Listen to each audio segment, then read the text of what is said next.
ফজরের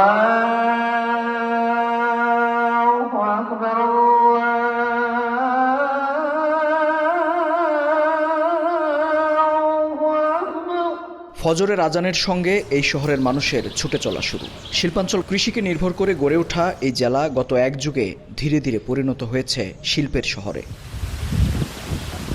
বিশ্বমঞ্চে বাংলাকে পরিচিত করার পেছনে এই শিল্পের ভূমিকা সবচেয়ে বেশি। তবে প্রশ্ন, যাদের ঘামে ঘুরে দেশের অর্থনীতির চাকা, তারা আজ কতটা সন্তুষ্ট?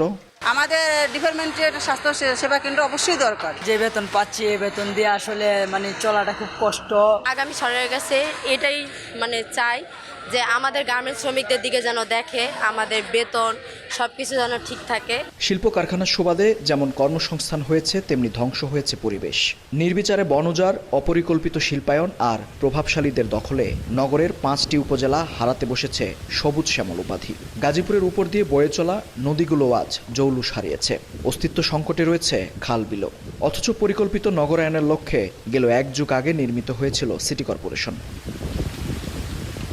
1971-এর মুক্তিযুদ্ধ থেকে শুরু করে 24-এর গণ অভ্যুত্থান, দেশ গঠনে এই জেলার মানুষের রয়েছে গুরুত্বপূর্ণ ভূমিকা। যদিও এখানকার প্রতিটি খাতেই প্রাপ্তির খাতায় আক্ষেপের সুর।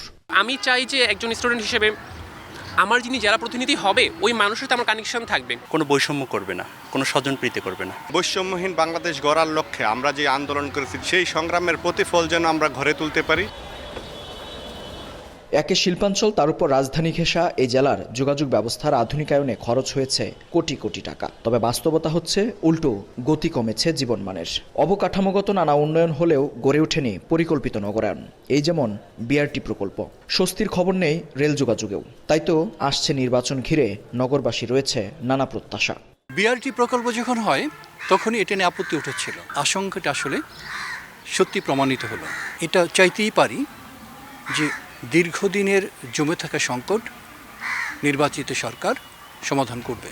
1806 বর্গ কিলোমিটার আয়তনের গাজীপুরের মোট ভোটার 35,46,043 জন। অবকাঠামোগত উন্নয়ন নয়, পরিকল্পিত নগরায়নের প্রত্যাশা সাধারণ মানুষের। মেহেদী হাসান, সময় সংবাদ, গাজীপুর।